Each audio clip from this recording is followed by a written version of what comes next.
Hello à toi et bienvenue dans cette courte vidéo où j'ai juste envie de t'expliquer un petit peu le document que je t'ai mis à télécharger sous la vidéo. C'est la numérologie. Alors, je t'ai mis du premier côté les mots-clés classiques, basiques de la numérologie. J'ai rajouté le 10 parce qu'en numérologie, normalement, on va de 1 à 9. Le 10 n'existe pas. Moi, ici, je trouve que le 10, c'est les fins d'accomplissement, les fins de cycle, l'accomplissement ou les transitions. Derrière, je t'ai mis la numérologie des arcanes majeurs.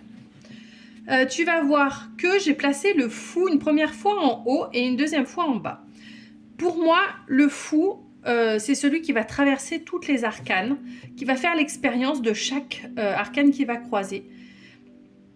Pour finir et avoir appris une leçon et entamer un nouveau cycle. Donc ça, c'est sans fin en fait, le cycle. On passe du fou au final. Alors, dans certaines traditions, le fou a le numéro 0 comme dans le Rider-Waite-Smith. Le fou dans le tarot de Marseille est appelé le battleur.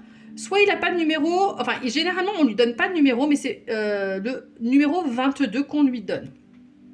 Je te l'ai placé quand même en 22 et en 0 parce que pour moi, le 22, c'est quand même un maître nombre aussi. Et ici, on parle de liberté, de spontanéité, voyage, changement, innocence. Quand le fou, il a réussi à traverser toutes ces arcanes, il a appris énormément.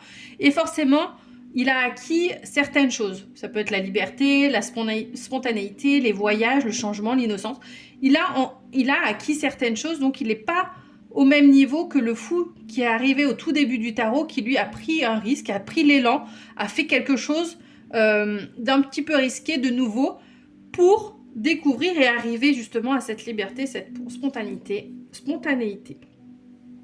Voilà. Voilà ce que je voulais juste te rajouter. C'est vraiment très très court, mais il n'y a pas beaucoup plus à dire, donc je ne vais pas épiloguer plus. Voilà, merci.